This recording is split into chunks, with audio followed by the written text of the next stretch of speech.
दोस्तों, एक समय था जब राजनीति साफ सुथरी हुआ करती थी और इसमें गांधीवादी विचारधारा के लोग हुआ करते थे जो किसी भी तरह के अपराध को बुरे कर्म की तरह देखते थे। लेकिन 1980 के बाद देश की राजनीति में बहुत बड़ा बदलाव आया और अपराधियों ने भी चुनाव लड़ना शुरू कर दिया, जिस कारण राजनीति का भी अपराधीकरण हो गया।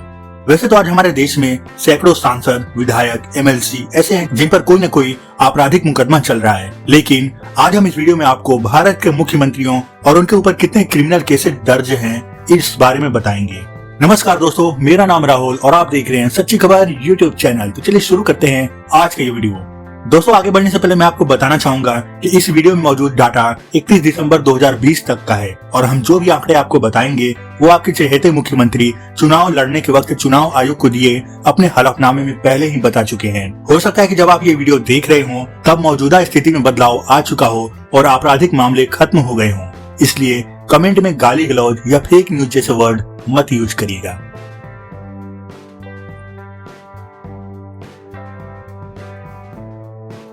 दोस्तों, अब आप सोच रहे होंगे कि हमने सीरियल नंबर 14 से क्यों शुरू किया है, तो हम आपको बताना चाहेंगे कि हमारे देश के 16 मुख्यमंत्री ऐसे हैं जिनके ऊपर एक भी क्रिमिनल केस नहीं है। उन सभी का लिस्ट हम वीडियो के लास्ट में देंगे। दोस्तों, बिहार के मुख्यमंत्री नीतीश कुमार की पहचान सुशासन कुमार के रूप में होती है। ये सच भी है कि उन्होंने बिहार के डेवलपमेंट के लिए बहुत काम किया है, लेकिन जिस तरह चांद में भी दाग होता है उसी तरह हमारे सुशासन बाबू के दामन पर भी एक दाग है।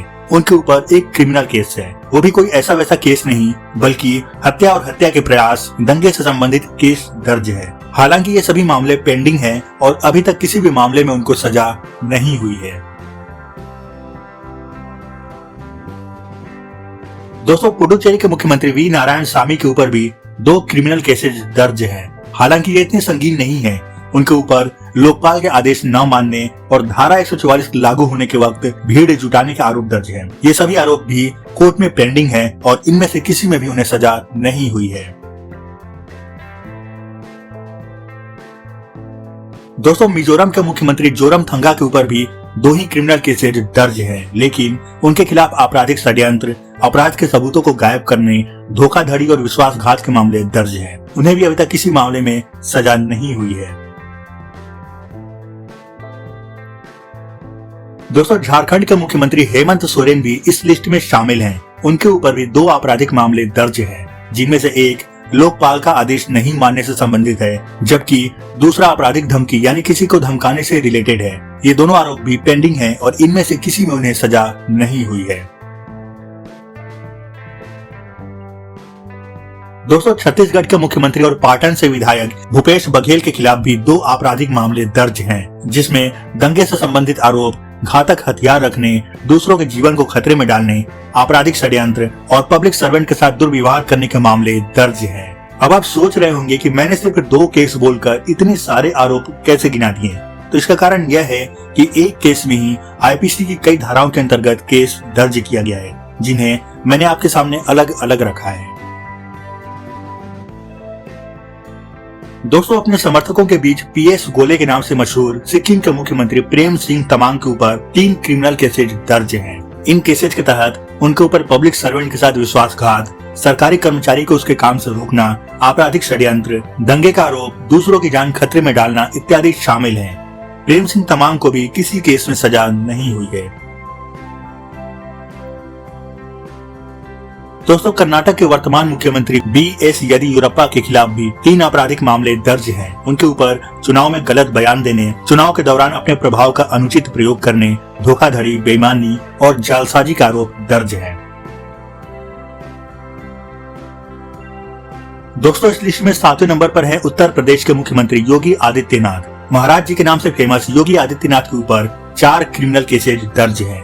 उनके ऊपर दंगे से संबंधित आरोप, दूसरे धर्म के अपमान का आरोप, सरकारी आदेश न मानने का आरोप, कब्रिस्तान में अतिक्रमण और धमकाने का आरोप दर्ज है। ये सभी मामले साल 1999 से 2007 के बीच के हैं। दोस्तों, पंजाब के मुख्यमंत्री कैप्टन अमरिंदर सिंह पर भी 4 मामले दर्ज हैं, जिनमें धोखाधड़ी, जालसाजी, अपराध के सबूत गायब करने, आपराधिक षड्यंत्र, जमीन हड़पने, सरकारी कर्मचारी के काम में बाधा पहुंचाना इत्यादि प्रमुख हैं। हालांकि ये सभी केस पेंडिंग हैं और इनमें से किसी में भी उन्हें सजा नहीं हुई है। दोस्तों, महाराष्ट्र के वर्तमान मुख्यमंत्री उद्धव ठाकरे भी सबसे ज्यादा क्रिमिनल केस वाले मुख्यमंत्रियों में शामिल हैं। अपने हलफनामे में उद्धव ठाकरे ने अपने ऊपर 10 क्रिमिनल केसेज बताए हैं, जिनमें उनके ऊपर लगा सबसे प्रमुख आरोप हत्या और हत्या के प्रयास का है। इसके अलावा धर्म, जाति, जन्म स्थान और भाषा के आधार पर शत्रुता फैलाने का आरोप, दंगे का आरोप, शांति भंग करने, सरकारी आदेश न मानने और झूठे सबूत गढ़ने का आरोप भी दर्ज है। इनके खिलाफ ये सारे मामले अभी पेंडिंग हैं और किसी में भी उन्हें कोई सजा नहीं हुई है। दोस्तों, केरल का मुख्यमंत्री पिनाराई विजयन के ऊपर कुल 11 मामले दर्ज हैं, जिसमें पद का दुरुपयोग, धोखाधड़ी और बेईमानी से संपत्ति का वितरण, दंगे का आरोप, लोक सेवक का आदेश न मानने का आरोप प्रमुख रूप से शामिल है। इन्हें भी अभी तक किसी मामले में कोई सजा नहीं हुई है। दोस्तों, इस लिस्ट में तीसरे स्थान पर है दिल्ली का मुख्यमंत्री अरविंद केजरीवाल। IRS अधिकारी से राजनेता बने केजरीवाल के ऊपर कुल 13 मामले दर्ज हैं, जिनमें आपराधिक धमकी से संबंधित आरोप, दोषपूर्ण हत्या के प्रयास का आरोप, मानहानि का आरोप, आपराधिक षड्यंत्र, लोक सेवक को सार्वजनिक कार्यों से बाधित करने और आदेश न मानने का आरोप और दूसरों को बदनाम करने का आरोप प्रमुख है। दोस्तों, इस लिस्ट में दूसरे स्थान पर है आंध्र प्रदेश के मुख्यमंत्री YS जगनमोहन रेड्डी। हैरानी इस बात की है कि जगनमोहन रेड्डी पर 1-2 नहीं बल्कि 38 आपराधिक मामले दर्ज हैं, जिनमें सबसे प्रमुख है धर्म, जाति, जन्म स्थान और भाषा के आधार पर शत्रुता फैलाना, आपराधिक धमकी, दंगे का आरोप, आपराधिक षड्यंत्र, धोखाधड़ी और बेईमानी से संपत्ति का वितरण, जालसाजी, मानहानि, शांति भंग करना, लोक सेवक को उसके कार्य से रोकना इत्यादि है। जगनमोहन रेड्डी के खिलाफ भी ये सभी केस पेंडिंग है और इनमें से किसी में भी उन्हें कोई सजा नहीं हुई है। दोस्तों, तेलंगाना का मुख्यमंत्री KCR यानी कि कल्वा कुंतला चंद्रशेखर राव इस लिस्ट में टॉप पर हैं। आप जानकर हैरान रह जाएंगे कि KCR के ऊपर 10-20 नहीं बल्कि 64 केस दर्ज हैं, जिसमें सबसे संगीन आरोप है हत्या के प्रयास का। इसके अलावा धर्म, जाति, जन्म स्थान और भाषा के आधार पर शत्रुता फैलाना, आपराधिक धमकी, दंगे का आरोप, आपराधिक षड्यंत्र, सार्वजनिक दुर्व्यवहार, आत्महत्या के प्रयास का आरोप, धोखाधड़ी और बेईमानी, शांति भंग करना, लोक सेवक को उसके कार्य से रोकना इत्यादि है। KCR को भी अभी तक किसी मामले में कोई सजा नहीं मिली है। दोस्तों, इन सब के अलावा जिन मुख्यमंत्रियों पर कोई आपराधिक मामले दर्ज नहीं है, उनकी लिस्ट भी इस प्रकार है।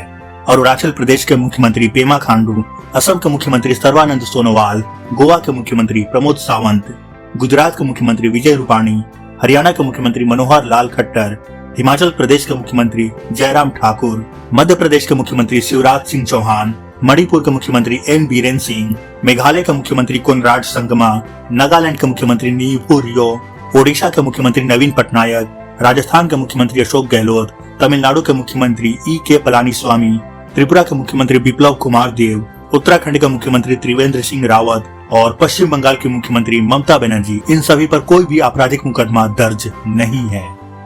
दोस्तों, एक बार फिर हम आपको बताना चाहेंगे कि इस वीडियो में दिया गया सारा डाटा 31 दिसंबर 2020 तक का है और इन सभी मुख्यमंत्रियों द्वारा इलेक्शन के वक्त चुनाव आयोग को दिए गए हलफनामे में मौजूद जानकारी से लिया गया है और ये सभी जानकारी पब्लिक डोमेन में मौजूद है।